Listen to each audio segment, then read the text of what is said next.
All right. Welcome back, Cowboys Nation.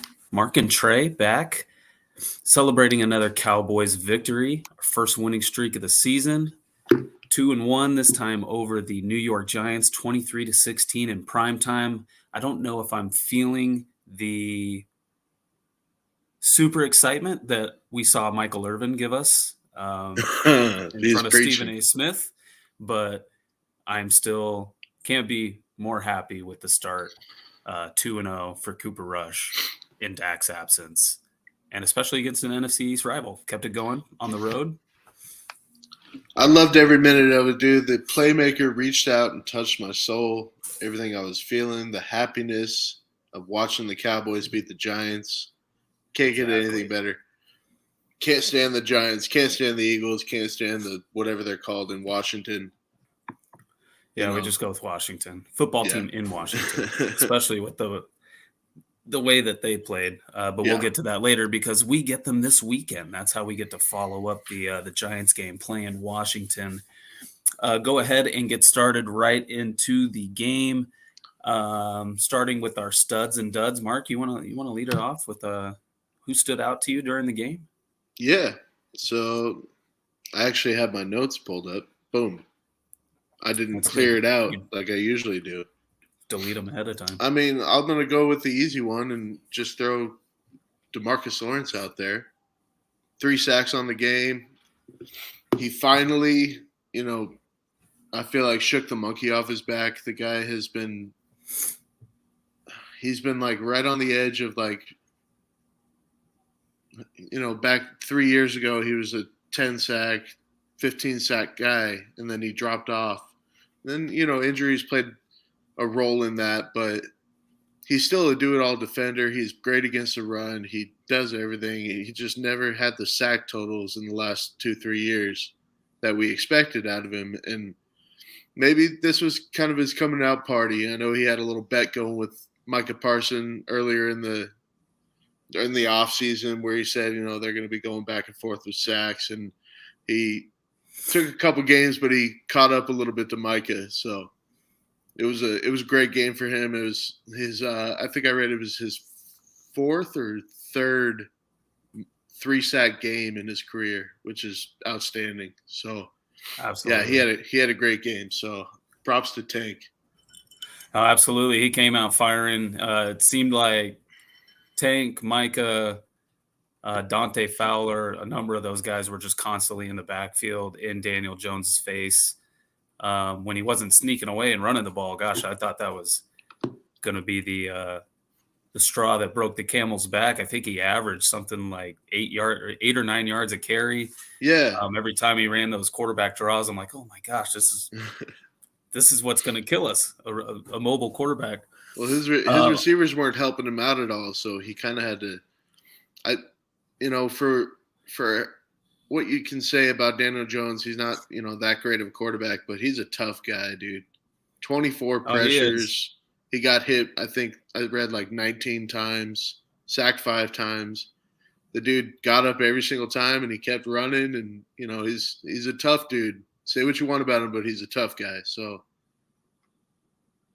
yep, I'll continue to have him in our division for as long as possible because it doesn't seem like they are going to give him any help anytime soon. I know that they were working on that offensive line, but it did not look like it last night.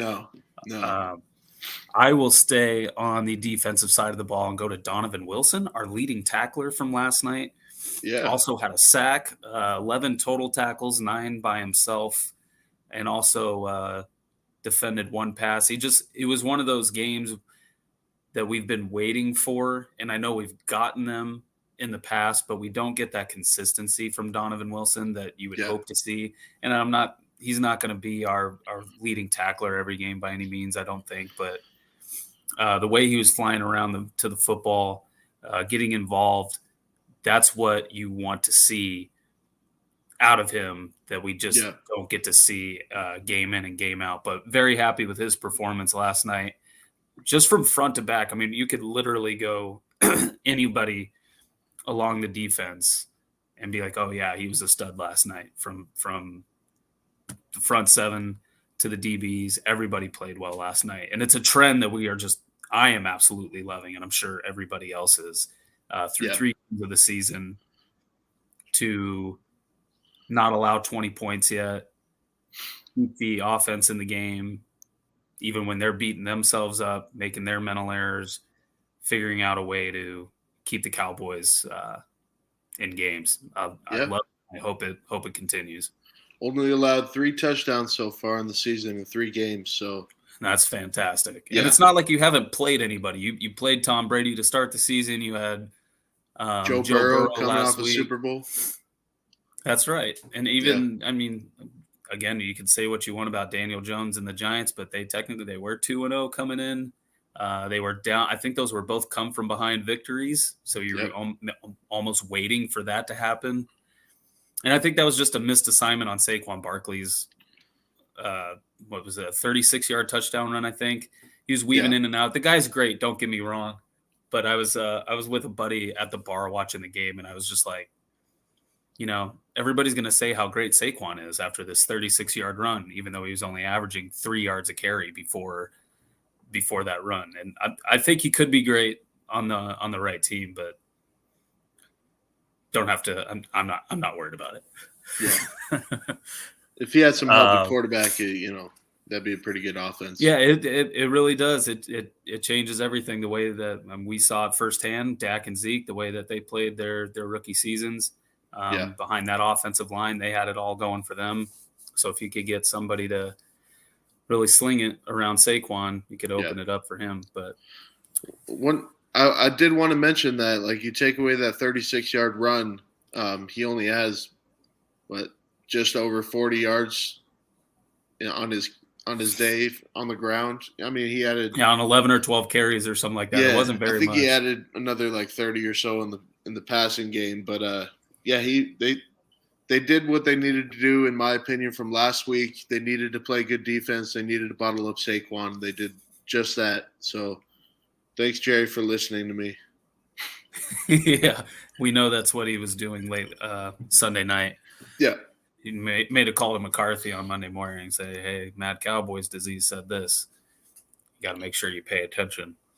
Yep. I will move to the opposite side of the ball and give some love to Rush Hour, Mr. Cooper Rush, who is not doing anything worldly, not doing anything to warrant somebody to come calling and be like, hey, we'll give you a couple first-round picks for him because he's playing phenomenal. He's doing what we need him to do. Yeah. He's staying out of trouble. He's not making any mistakes. He's not turning the ball over. He's staying upright. He's getting rid of the ball quickly. He's not letting any pressure get to him behind that, kind of wobbly offensive line that we've got going right now. But doing what he needs to do. 215 yards on 21 completions, 1 touchdown, and again, the best part, 0 turnovers. Yes, and that's what I care about. Yeah. I think you're looking at a guy that most teams want in their backup quarterback, is a guy that understands the offense. He knows it. He doesn't get much practice time, but he knows this offense top to bottom. Right. And he'll take what the defense is giving him. He's not going to take many big shots down the field. We'll get into that later, obviously, but he's going to lean on his run game. He's not going to make many mistakes, and that's what every team in this league wants in a backup quarterback that has to come in a situation where they lose your starter. So Cooper Rush is showing us exactly what we as fans need. We needed him to win a game or two until Dak comes back, and he's done that already. We'll see about the next couple weeks, but he's played great. For a backup guy, and I'm not ready to say there's a quarterback controversy like old Jerry, but no, please don't. Sorry, but he's really impressed me based on his preseason. I thought Will Grier had a better preseason, but Cooper Rush has really impressed me so far. Yeah. I mean, we've had this talk before. I'll be the first one to admit it, that I wanted to see Will Grier back there.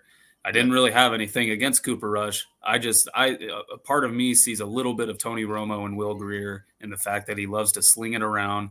He can move it in the pocket. He's got that pocket awareness. He knows where the pressure's coming from. At least it felt like that during the preseason.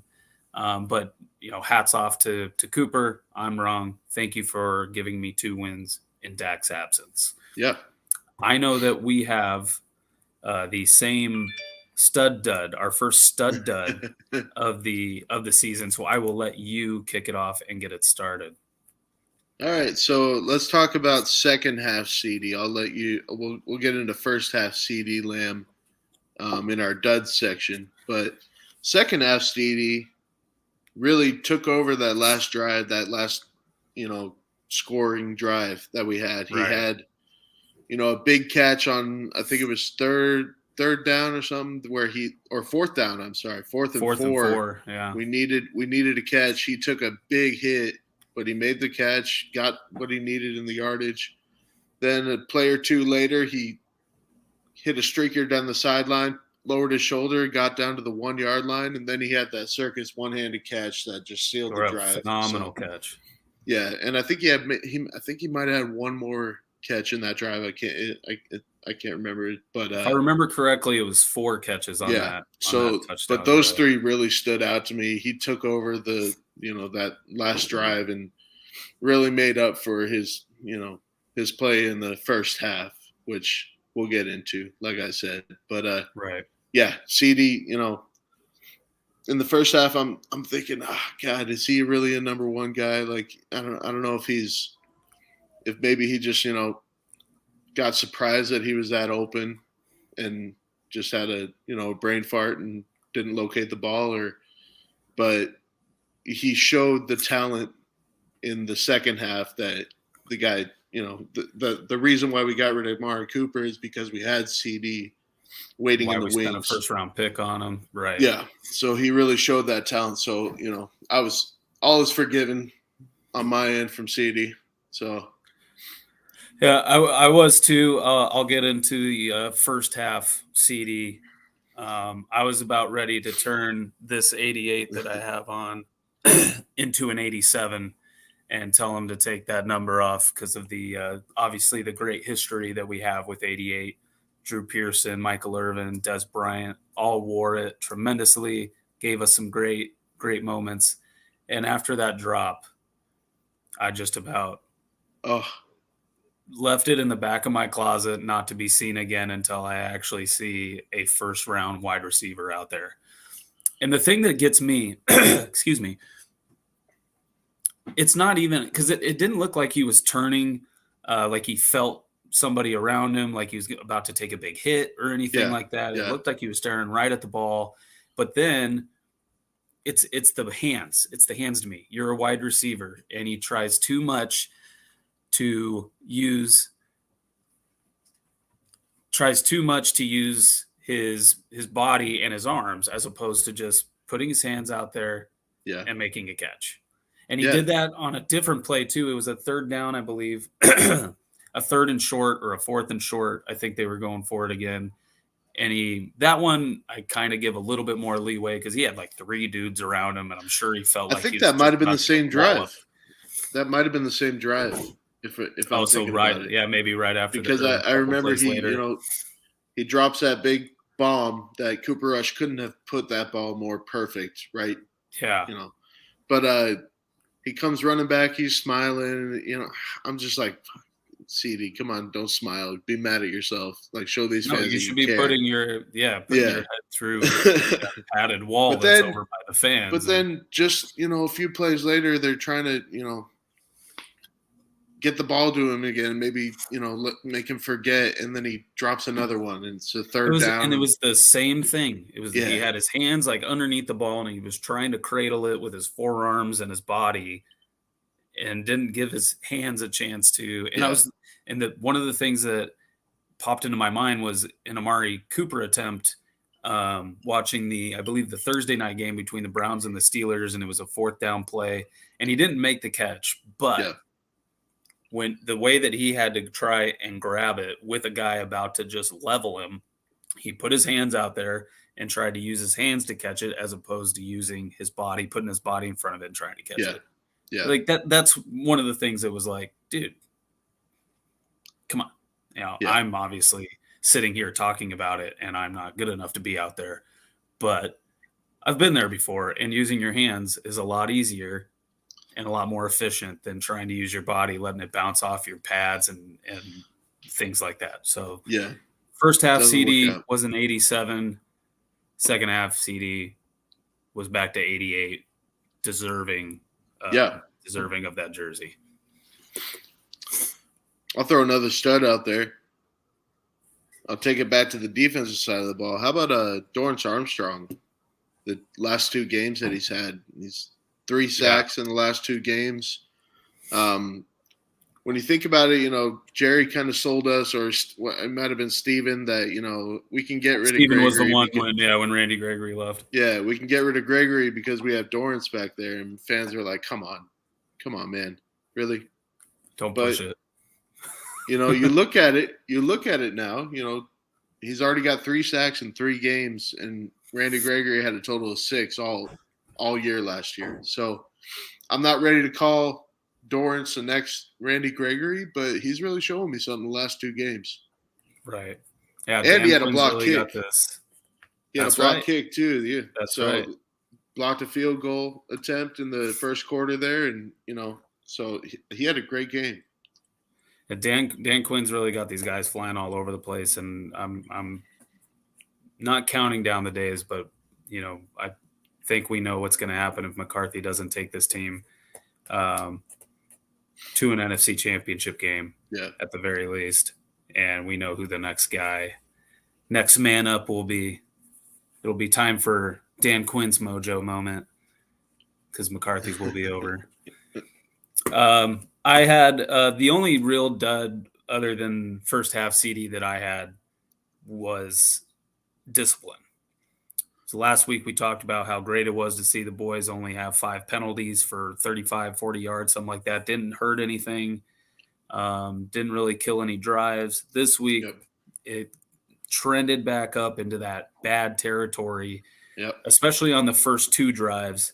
I believe the first 2 plays of the game were first downs, and then it just started going backwards from there. There was a short run, and then a false start or a holding penalty, and then a false start, I think, was the other call. So 2 penalties on that drive, pushing them back, putting them in a third and almost impossible situation, punt the ball. Second drive, get down. I know it was the red zone.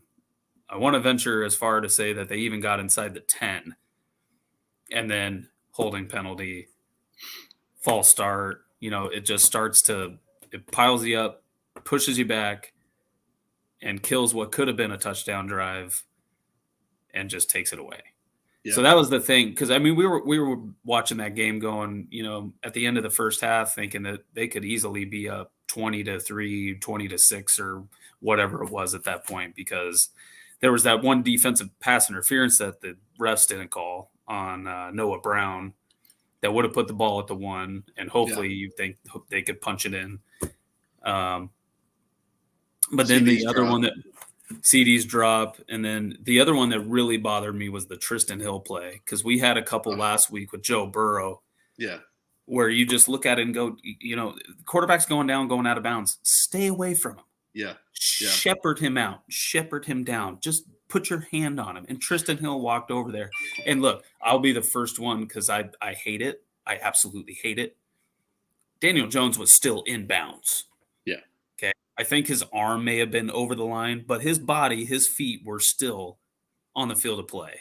And he lit him up. And I get it. He's a quarterback, so you're going to automatically protect that guy. But still, shepherd him out. Don't touch him. Yeah. Just graze him on the shoulder.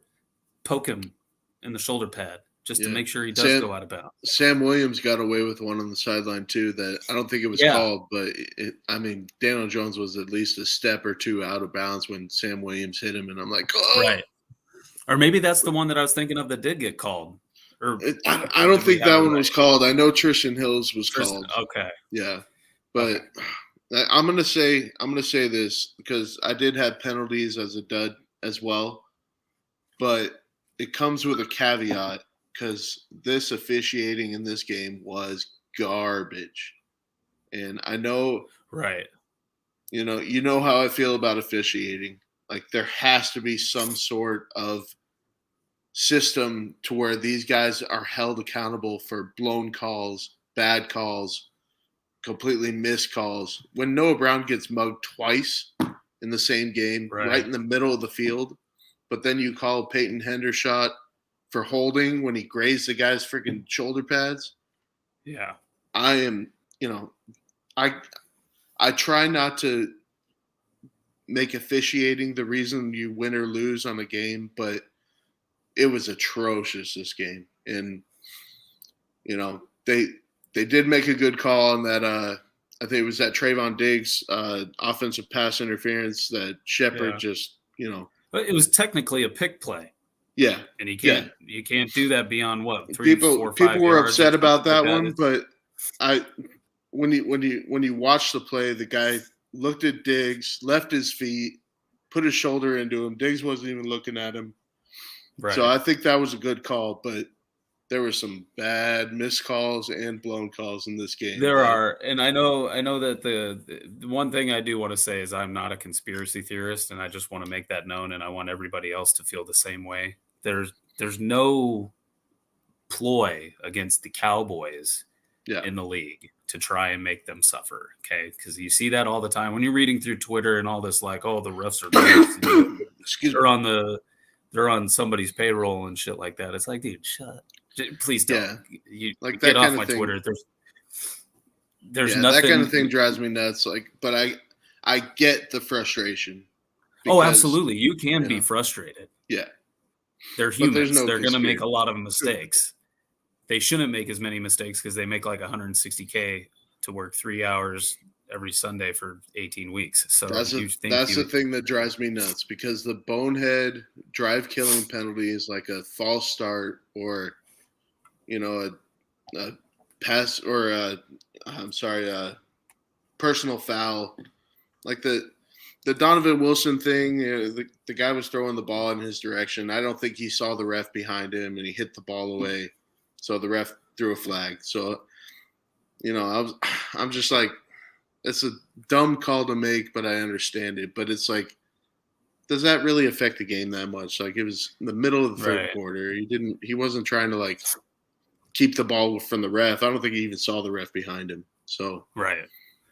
What's it it's going to do just for him on defense? It's not going to do yeah. anything for them I on think I defense. think he saw the tight end throw the ball his way like he was taunting him and he hit the ball away. So Yeah, he's being defensive, man. yeah, but Troy Aikman says don't give an official the opportunity to throw a flag, which I get it, but Yeah. you know, Side note, yeah. it was incredibly weird to hear. That was my first Monday night game that I watched this year. Incredibly weird to hear Joe Buck and Troy Aikman on a Monday. I know. I turned it on. I'm like, who's that? It's And, going to be and weird to get used to. like, dang, they're the Fox So watching guys, the game, I know we had everybody got a little scared when Tank Lawrence came hobbling off the field and went back to the locker room, but he did come back.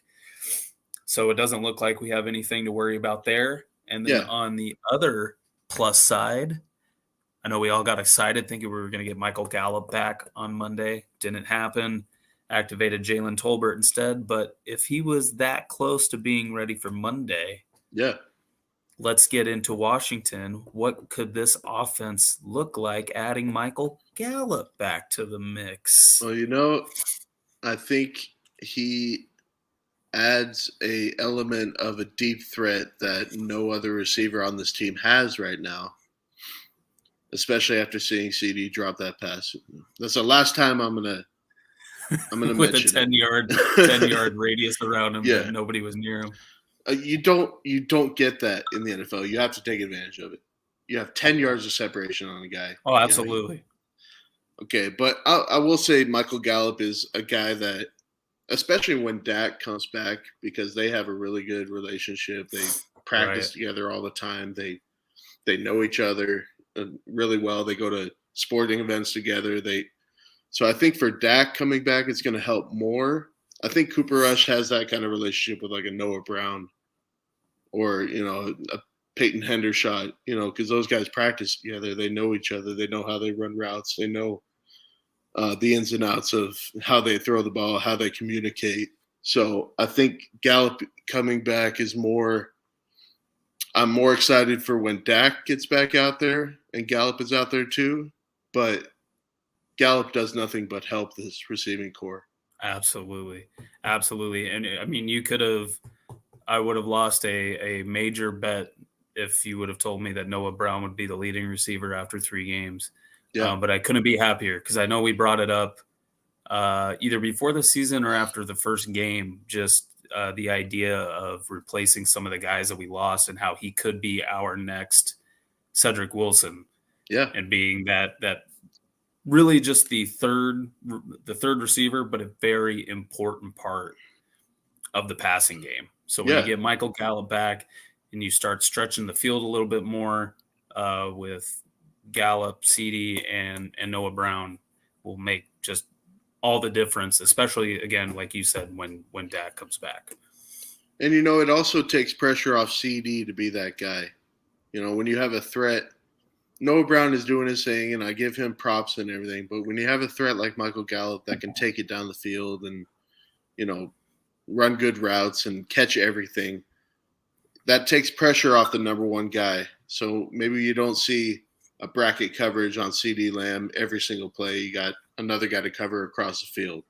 So, like I said, it does nothing but help this receiving core.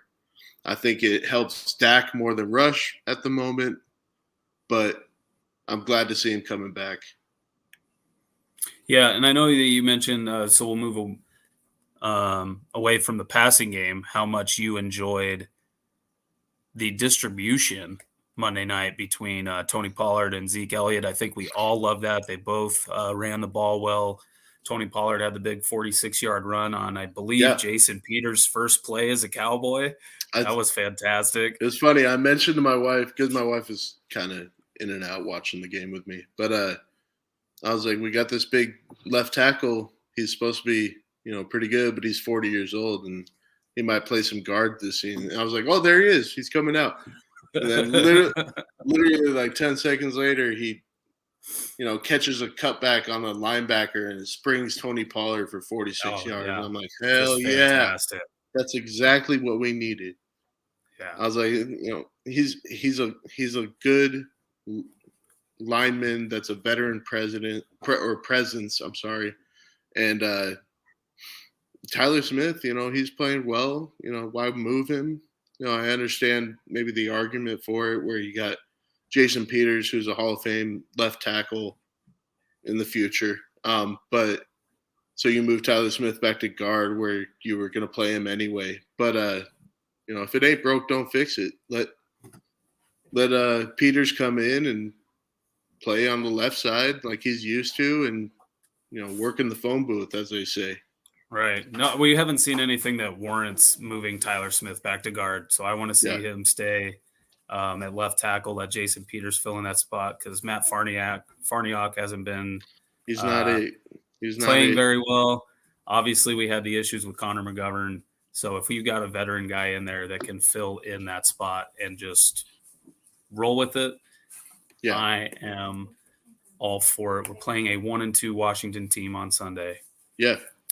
Let me just throw out a couple stats.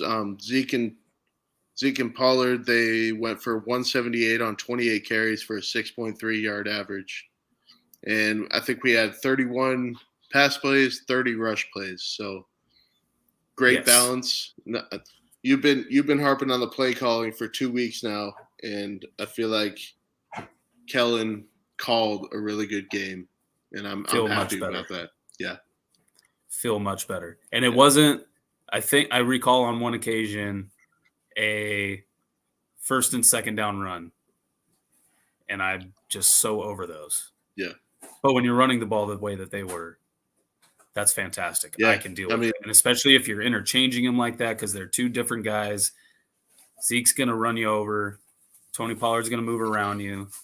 Yeah, they both had a couple of running plays. Yeah, they both popped a couple of big ones. I think Pollard had that 46-yarder. I think Zeke had a 27-yarder or something like that. Oh, He it's was something that we rumbling were out there. completely missing Yeah. last season. We couldn't get any.